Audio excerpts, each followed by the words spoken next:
death cult theory, and no, I am not joking. This seemingly innocent ice cream parlor is a front for something very sinister.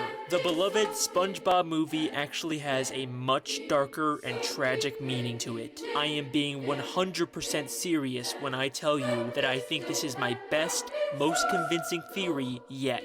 And if you thought my evolution theory was dark, well, get ready. This is the Goofy Goober alien death cult theory. This is about to be insane! We're all Goofy Goobers!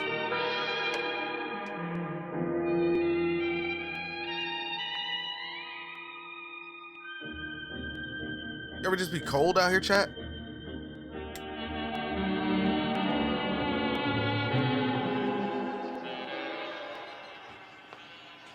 Hey, what's the biggest animal that you have? A Goofy Goober. Oh boy, Alex has finally lost his mind. Goofy Goober alien death cult theory? What, did he make that in a random word generator? Trust me, there's actually a lot to this theory. And if anyone's qualified to make it, it's me, considering I made a whole web series about a restaurant being a front for a cult. Here at Pizza Time Pizza, we don't use any preservatives or fake ingredients. Pizza Time Pizza is not a cult.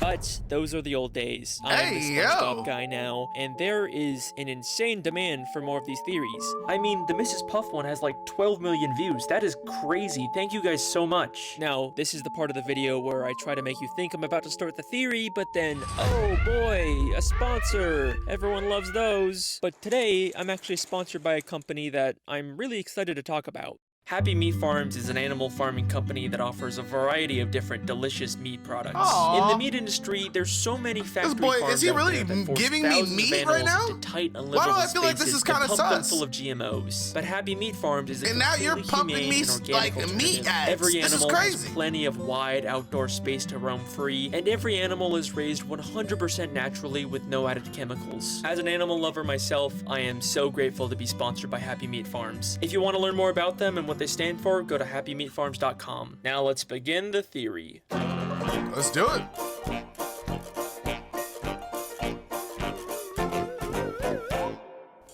Goofy Goobers is an old-fashioned ice cream parlor that first appeared in the SpongeBob movie. It's the very definition of a fun, innocent place for children. So, how on earth did I come to the conclusion that it's actually an alien death cult? In fact, that's why we here. Alien death cult. Usually, it's a religious group that wants you to believe that one day aliens will come to Earth and take the members of the cult to a better place. And in order to get there, they have to commit mass suicide. The most infamous example of this being Heaven's Gate. Like I said, this is going to be a very dark video with some serious subject matter. So, how does this have anything to do with Goofy Goobers? In the more recent seasons of SpongeBob, they've started referencing Goofy Goobers again. In fact, there's even an episode called The Goofy Newbie where Patrick gets a job there. And it's in this episode when Patrick is watching an employee training video that I first realized there was something more going on here. The story of our ice cream begins with our founder, Reginald Goober, who for some unexplained reason was nicknamed Goofy. In 1842, he headed west in a covered ice cream wagon. He served his warm ice cream on rocks and sticks. From those humble beginnings, Goofy Goober has grown into a multi-billion-dollar business. You know, it's a pretty standard company video. They just want their employees to wash their hands and keep their work area clean. We only ask that you, 1, practice good hygiene, 2, maintain good work habits.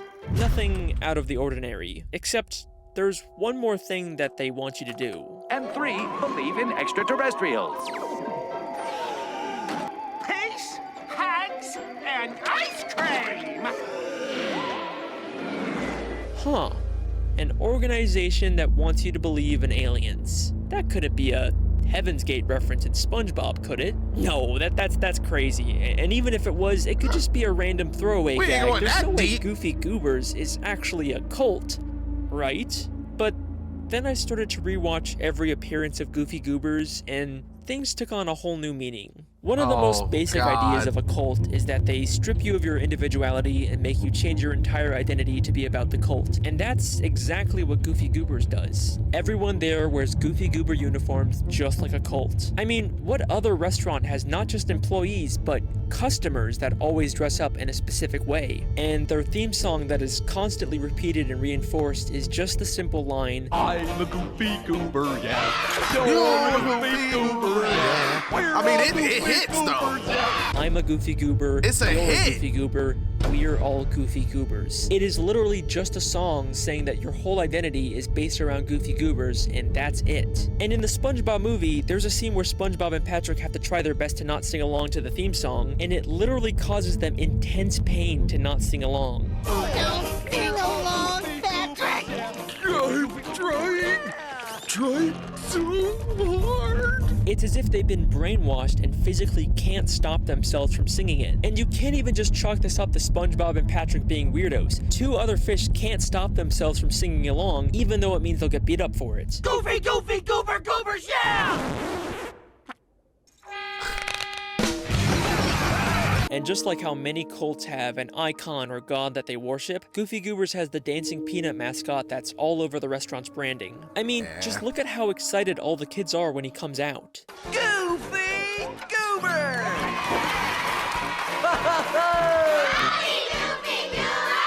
Alright, but just because kids like a mascot doesn't mean that they have some kind of If you say anything, worship. you gotta give homie like hella credit for being able to like knock out these videos like this. Like, this is insane.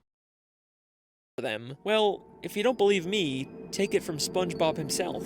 Open your eyes, Patrick! We blow bubbles, we eat ice cream, we worship a dancing peanut for corn's sake! We do not worship him.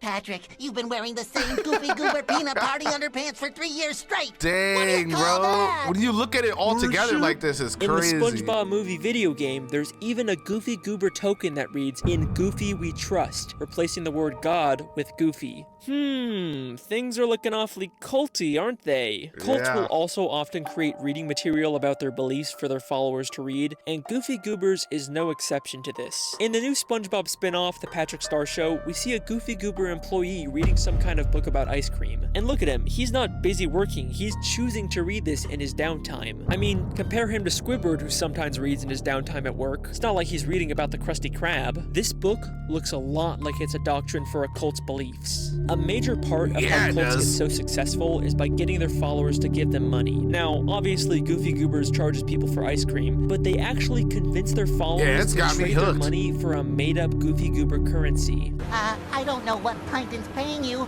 but if you let us go, I can make it worth your while. What is this? That, sir, is $5 Goober dollars. Legal tender at any participating Goofy Goober. This would explain how the Goofy Goober founder, an idiot who sold ice cream on rocks and sticks, turned the company into a multi-billion-dollar franchise. He convinced people to believe that aliens would one day take them to a better place and got them to give them all their money. Another tactic that cults use to indoctrinate people is overloading them with compliments and making them feel special, and that's exactly what Goofy Goobers does to Patrick when he gets a job there. The tranny video says that they appreciate him. Hello and welcome. As a new Goofy Goober employee, we'd like you to know that we appreciate you. And then his manager says the exact same thing. I'm your manager, and I want you to know that I appreciate you. And then despite Patrick messing up and causing chaos, the manager says it once again. I'll give you another chance tomorrow. If it doesn't work out, I'm afraid you're fired. In a most appreciative way. There is no reason for the manager to be this appreciative of Patrick after all the terrible work he's done. He's just trying to emotionally manipulate him. The tactic is especially effective on vulnerable people like children, and we see this in the Patrick Star Show. Not only did Patrick start eating Goofy Goober ice cream when he was young, and eventually ended up working there and worshiping their god, but this green kid also grew up to become an employee at Goofy Goobers. Oh, are they saying he's the guy that had the mask and the stuff on his face? There's a clear pattern here. Kids who eat the ice cream all eventually join the cult. They are specifically targeting children for indoctrination, but their manipulation goes far beyond just psychological tactics. Trust me, we've just scratched the surface of how far Goofy Goobers will go to brainwash its members. Things are about to get darker. Yeah, this is Hello?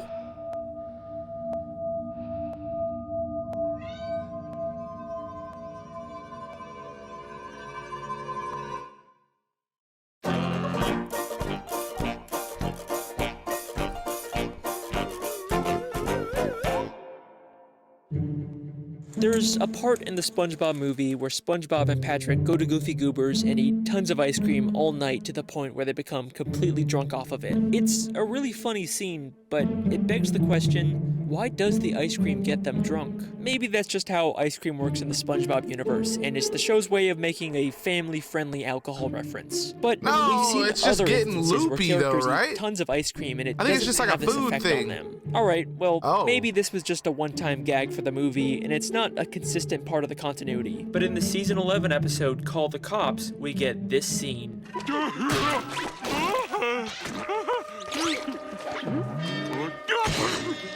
One too many goofy goobers again, eh, Patrick? Hey, yo!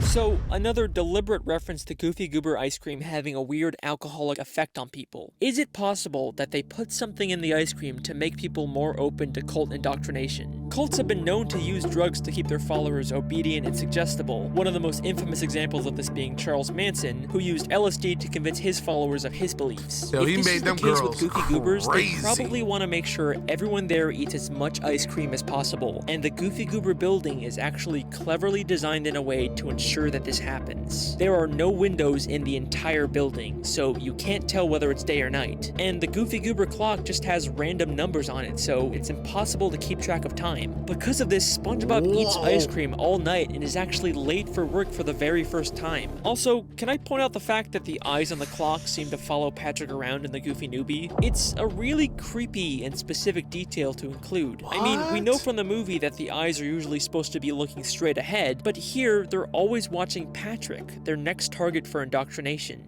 Now, if the ice cream is what keeps their followers in line, they definitely want to make sure their employees were eating as much as possible. And it turns out Goofy Goobers actually has a policy about this. Wow, I can't believe Goofy Goober's employees get to eat all the ice cream they want on this job. The employees get to eat all the ice cream they want. Very interesting. They're And there's brainwashing evidence them, to bro. suggest that the ice It's cream right could there. do a lot more than just make you suggestible. At the beginning of the Goofy Newbie, Patrick is holding up the line asking for samples of ice cream. The employee he's talking to gets frustrated and calls for security to kick him out. Hey, you sampled every flavor we have. Will you please just pick one? I would like you to use my spoon! Security, we have a sample mooch at the counter. But there's something oddly familiar about this employee. Hang on a second. Isn't that Patrick's sister?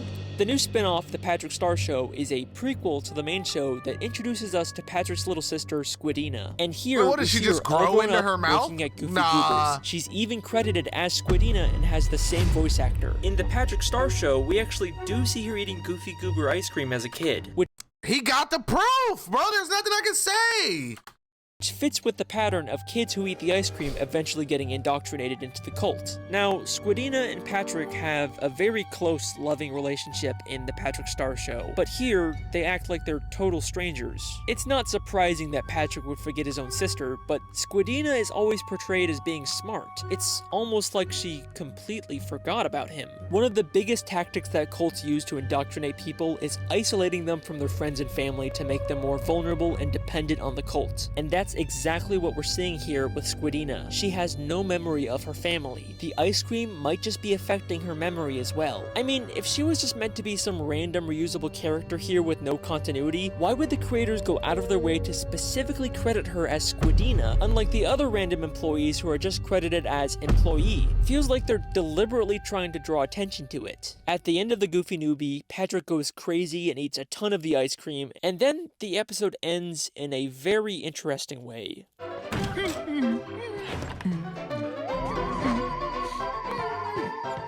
Peace, hugs, and ice cream! Now, I don't think Hey, Patrick yo. was actually abducted by aliens. I mean, we see him on Earth in the very next episode, and the UFO has the same fake look as the one in the training video. I think that because of all the ice cream he ate, he now fully accepts the Goofy Goober's beliefs, and it's caused him to hallucinate the UFO. So, at this point, I'd say we can make a very strong case for Goofy Goobers being a cult, but with this realization comes a very dark and tragic new meaning for the SpongeBob movie. Believe me, you will never look at that movie the same way again. Oh, don't do this to me.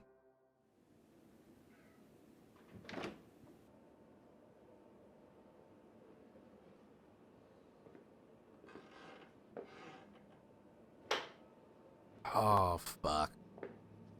He's about to get deep.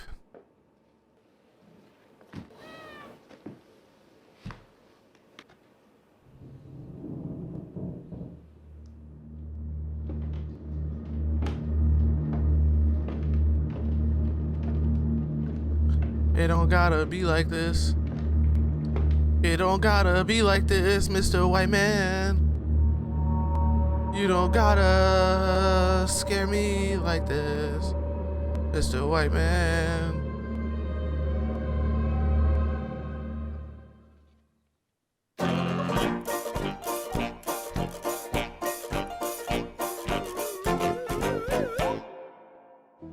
The 2004 SpongeBob movie is my favorite thing to come out of the franchise. It's funny, it's emotional, and it encapsulates everything great about SpongeBob. In this movie, SpongeBob goes on a journey of self-discovery and realizes that he doesn't need to change who he is and grow up to fit into society. He just has to embrace his inner kid and be himself. It's a great message that feels really fitting for the character. But if you replace the word kid with Goofy Goober, SpongeBob's arc takes on a whole new meaning. It's not about SpongeBob embracing being himself. It's about SpongeBob fully accepting the indoctrination and beliefs of the Goofy Goober cult. The movie starts with SpongeBob not getting promoted to manager of the new Krusty Krab, a job that he desperately wanted and believed that he would get. When he finds out that Squidward got chosen instead of him, it completely destroys him. Cults will target vulnerable people who are at extremely low points, and the first place that SpongeBob goes to after having his heart broken is Goofy Goobers. After a night of getting drunk off of ice cream, he becomes resentful of Mr. Krabs and decides to tell him off. I deserve that manager's job, but you didn't give it to me, because you say I'm a kid. Well, I am 100% man! And damn, SpongeBob! I really don't remember this scene.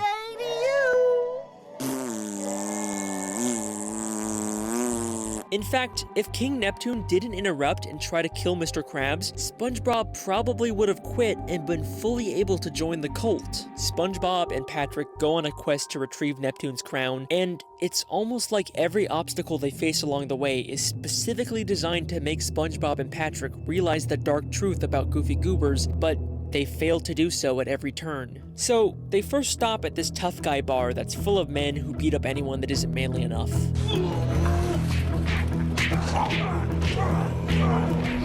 I got no reason. But I think there's actually a lot more going on here than it seems. This place actually has an insane amount of similarities to the Goofy Goober ice cream parlor. They're both shaped like boats, they both have bikes out front and a bar inside, and they both have two-word titles that start with the same letter, Goofy Goobers and Thug Tug. Is it possible that this place is actually a former Goofy Goobers establishment that was abandoned? I mean, they literally have the Goofy Goober theme song on hand. SpongeBob, it's the Goofy Goober theme song. And they claim that no kids are allowed here, yet we see some old kid-sized handprints in the bathroom. If this really is a former Goofy Goobers, then these guys would probably know the truth about the cult, which would explain why they're so against having anyone who's not manly in the bar. It's not because they hate kids, it's because they're trying to keep out a dangerous cult. If SpongeBob and Patrick just stuck around a little longer, maybe they would have learned this too, but they quickly sneak out and even make fun of the tough guys at the bar. Come on, Pat, one more time. Okay. We're on a baby hunt, and don't think we don't know how to weed them out. Clearly, they didn't get the lesson they were supposed to from this place. Then they go through a fish graveyard and stop at a random ice cream stand, but it turns out it was actually a trap for a monster to lure unsuspecting victims. Okay, Patrick, you can let go now. I never got this part either. Like, I never understood this when I was watching An ice it. cream store that's a facade for something darker that lures people in and keeps them trapped. It's like the ocean is literally screaming the truth to SpongeBob and Patrick, but they just aren't getting it. But then they reach an obstacle that's just too great for them to pass, and it makes them reevaluate some things about themselves. We're not kids. Open your eyes, Patrick! We worship a dancing peanut for corn's sake! You've been wearing the same goofy goober peanut party underpants for 3 years straight! Oh, you're right, SpongeBob! It isn't until Mindy helps them realize that they're more than just goofy goober kids that they can continue on their journey. They sing an entire song about how they believe in themselves now, and Patrick even says this. Now that we're men, I changed my underwear. They have finally broken free from the cult's indoctrination, but unfortunately, it doesn't last very long. They're stopped by a hitman Plankton hired to take them out, and he completely destroys all the progress they've made to grow as characters. step aside and you won't have to feel the awesome wrath of our mustaches. These. They were fake? Of course they were fake. They end up getting abducted by a scuba diver who, to them, is a terrifying alien from another world, which is an interesting parallel to Reginald I just Goober always being thought the taken by writers were on aliens. drugs when I watched the show. I never knew it was like deep like this. They're taken to Shell City in a room full of dead fish, a place eerily similar to a death cult after a mass suicide. While SpongeBob and Patrick are being dried to death, they decide to fully embrace the Goofy Goobers' beliefs and spend their last moments alive singing the Goofy Goober theme song. I'm a goofy goober, yeah! You're a goofy goober, yeah! Goofy, goofy, goofy! I don't always get notifications. Hey, you gotta join the Discord, baby. But then, just like death cults always promise, they and everyone in the room are reborn when the sprinkler system turns on.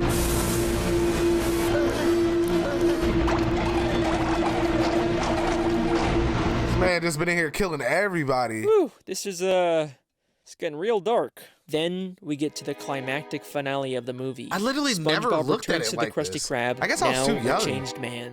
He has I to never battle believed that Plankton I'm and too his young army to of understand mind-controlled stuff. slaves, and this is how the final confrontation plays out. And if I've learned anything during that time, it's that you are who you are. So yeah, I'm a kid, and I'm also a goofball, and a wingnut, and a knucklehead McSpagatron! What's going on here? But most of all, I'm... Hey, settle down. I'm... Take it easy. I'm... What the scallop? I'm a goofy goober. I'm a Goofy Goober.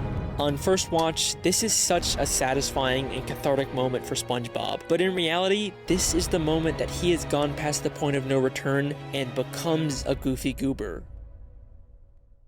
Now, this is normally when I pretend like the video was over and then surprise you with a last-minute twist, but I don't need to pretend this time. If you think this entire video has been insane rambling and none of this could possibly be intentional, well then just for you, I have saved my best piece of evidence for last. Are you ready?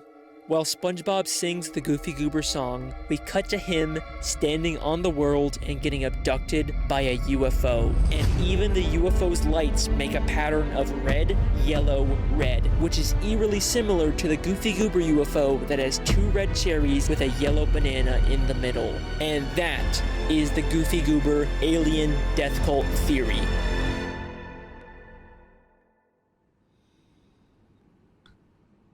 I feel like there's supposed to be more. I'm not gonna lie. I feel like I'm like missing something. That can't be it, right?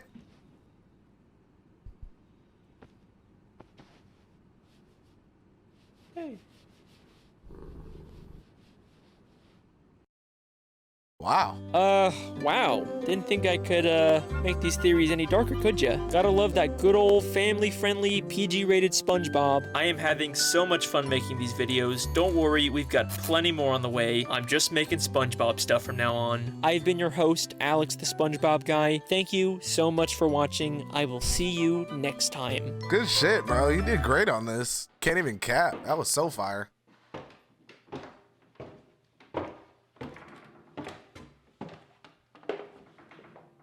Hey, I'm gonna assume you're still down here.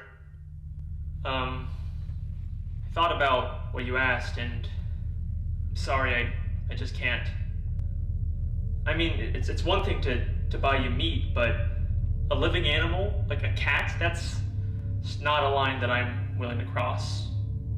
And if that means you're not gonna give me SpongeBob theories anymore, then so be it. But honestly, man, good luck finding someone else that's gonna be willing to be a part of whatever this weird relationship is between us. What? Come on, I know you can hear me.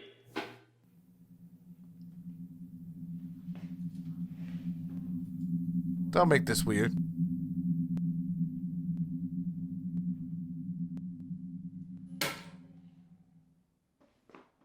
Was it a peanut?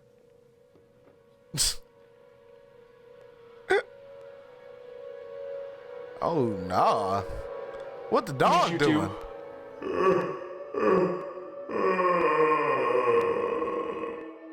My boy, I took what you brought me. No, but I changed my mind. I didn't give you the cat. You purchased the cat. You brought it to this home. Not for you to eat. Finished the job.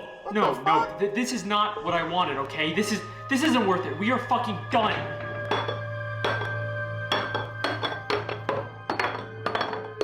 My nigga really ate the cat?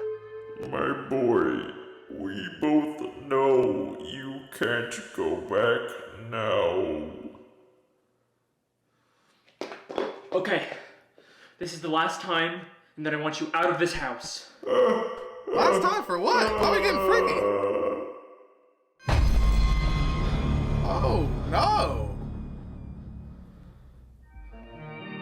This has got to be like something that we have missed in all the other videos, because I am so confused at this like second story that he has going on here. Jesus.